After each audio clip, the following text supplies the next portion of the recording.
Hey yo, hey, it's Galanda B, and today we are talking about expectations.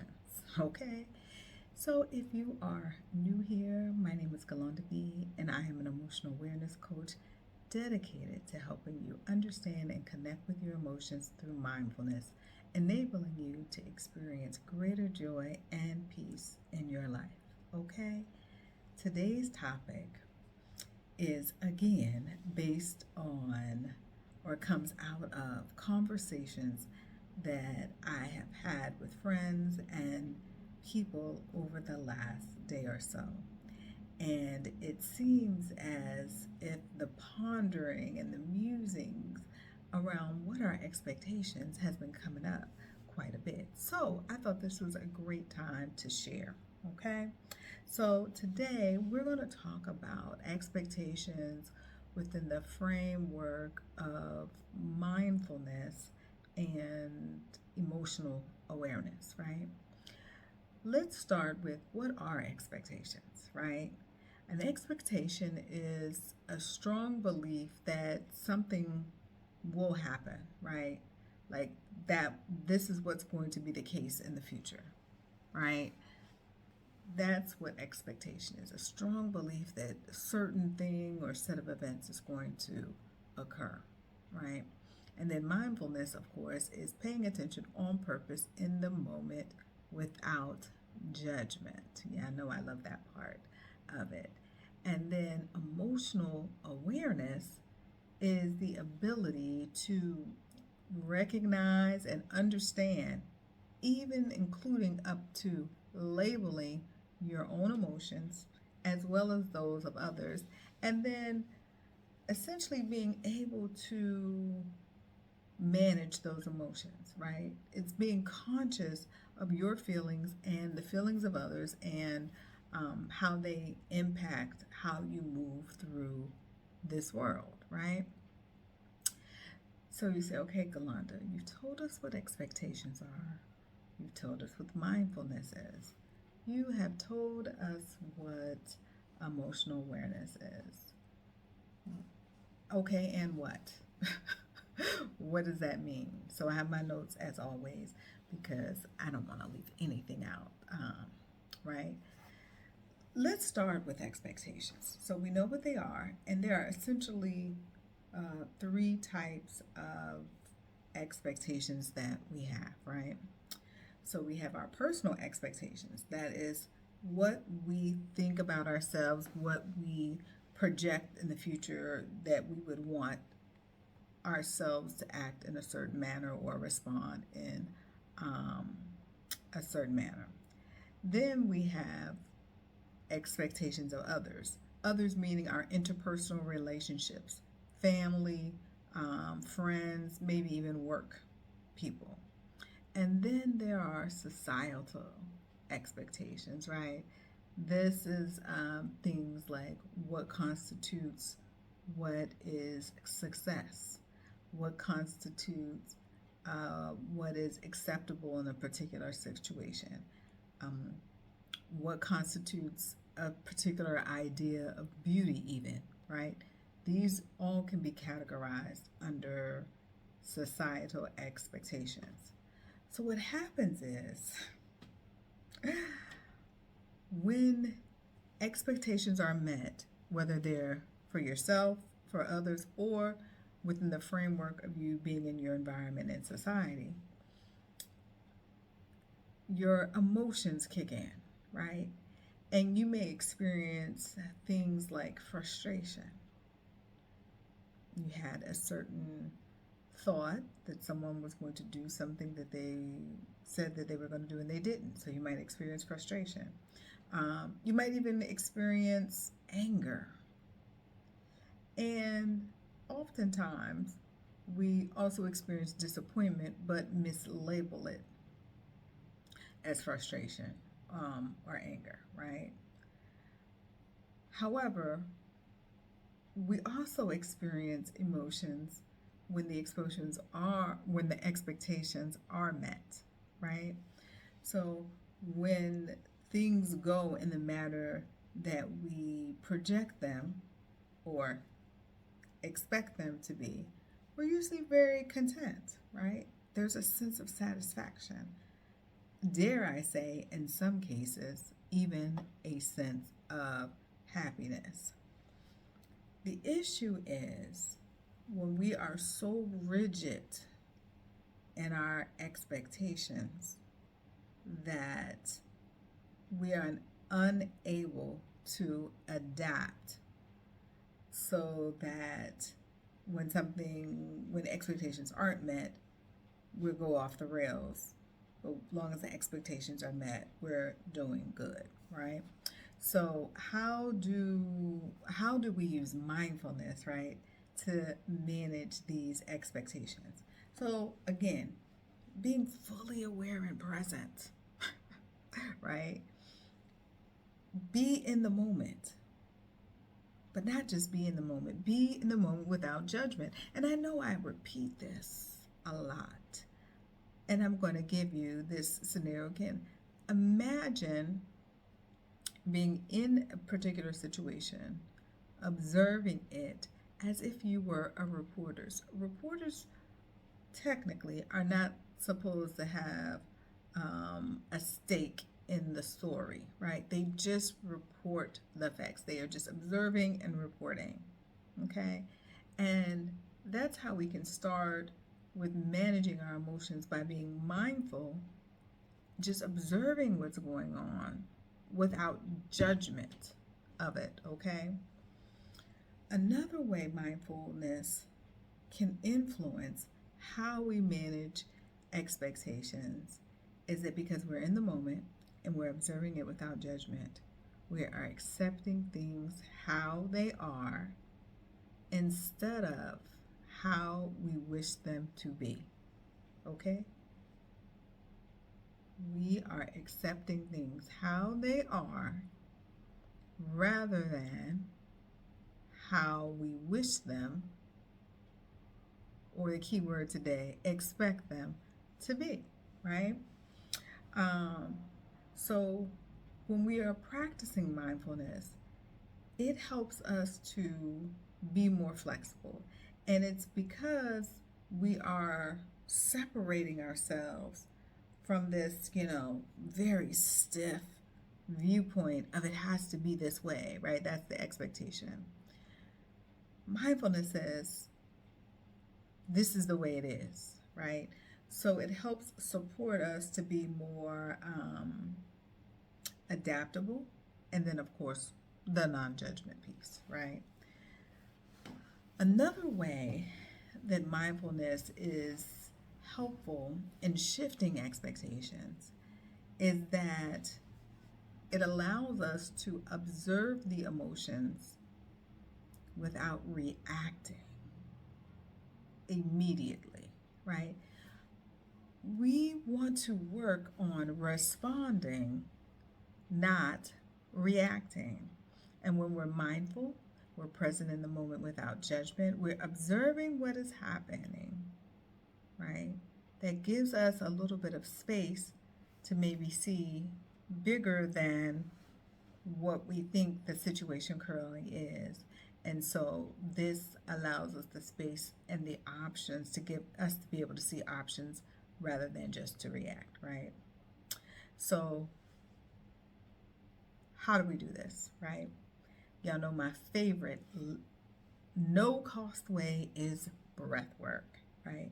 Taking a deep, deep breath in a moment where we might be having challenges with being in the moment.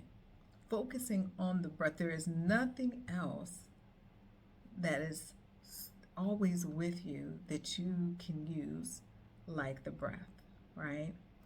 So not only does extra oxygen getting to the brain and then moving through the bloodstream to the different cells help to calm, right, activate that parasympathetic system, it also gives you some additional time, some additional space to see other options that are available to you, okay? Another thing you can do is a body scan. And I like this because this helps us understand what is our baseline. Like, what does our body feel when we are in an equilibrium state and not agitated? And then when we are, what does it feel like? Are we hot? Are we cold? Are we clammy? Do we have tension in our right shoulder or tension in our left shoulder, right? Do you find yourself clenching your hands? Do you find yourself shaking your leg or tapping your foot, right? Checking in with your body, because even when we don't want to mentally admit that we may be agitated, our body has tells.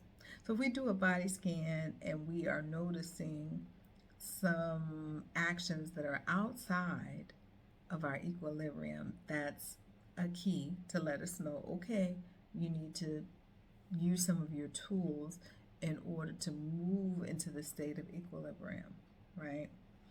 Another thing you can do as a practice is journaling, right? And this isn't always available to you in the moment. That's why I always like the breath first. But when it is available to you, right?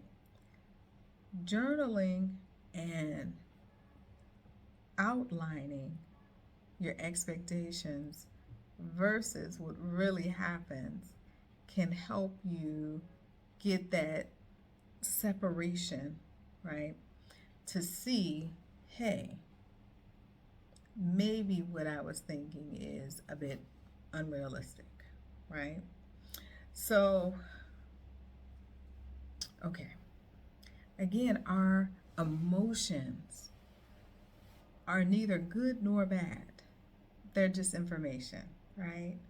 And they are responding to expected or outcomes or maybe unexpected outcomes, right?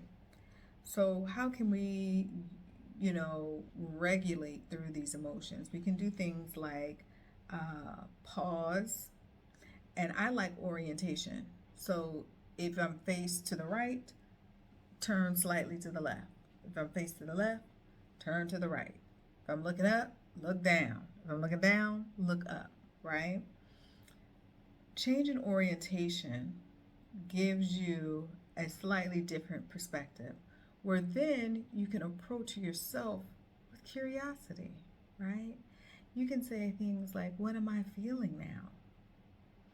And we want to be as specific as possible. We don't just want to be like, I'm upset, right? We want to be clear. I'm hurt. I'm disappointed. I am sad. Whatever the emotion is, we want to be as specific as possible. Another thing that we can do as we're regulating, right? We're managing the emotions that are coming up, the information that's coming up when expectations are unmet, is to reframe the situation, right?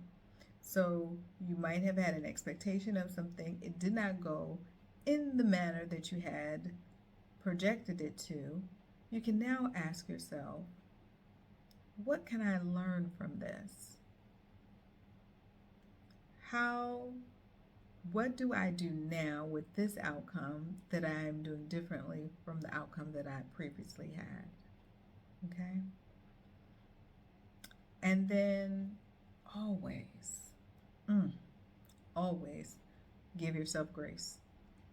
Grace meaning leave the self-criticism, self-demeaning thoughts, the worrying thoughts, leave them by the roadside, okay? Practice self-compassion for yourself.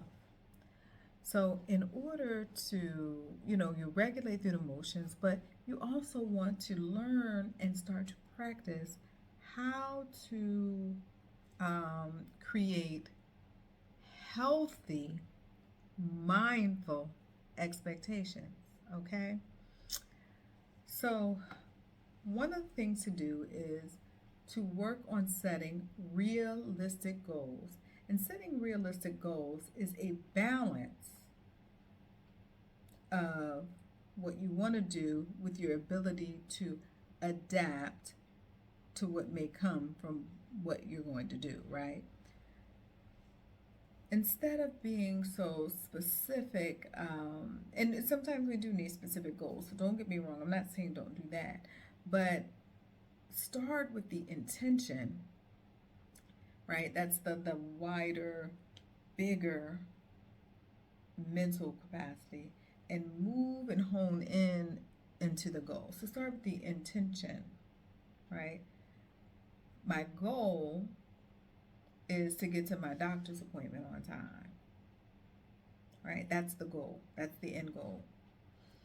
My intention is to wake up early enough so that I have adequate time to feed myself, get ready, and whatever else I need to do so that I can leave the house in a timely fashion in order to make it to the doctor's office on time, right?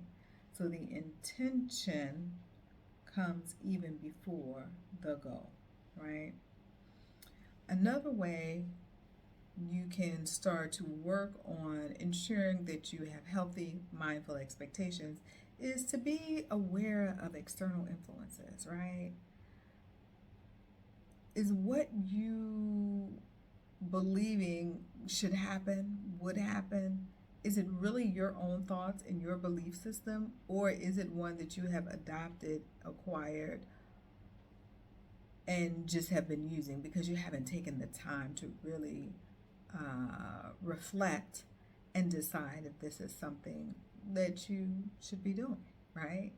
So be aware, or at least start to ponder, are the expectations yours, or the expectations of others, or are they societal expectations? And if they are one of the latter two, do you want to continue to hold that expectation, or do you want to form a new one for yourself? Okay. Another way to set mindful, healthy expectations is to understand that everything changes. Nothing is static. This world is dynamic, okay? And things are not going to stay the same. I almost used profanity there, y'all. I try not to use profanity on the interwebs, but yeah, nothing stays the same. Change is inevitable. And when we accept that change is inevitable, that helps with our adaptability when expectations may not be met, right? And then lastly, just check in with yourself, right? Ask yourself, is this expectation serving me well?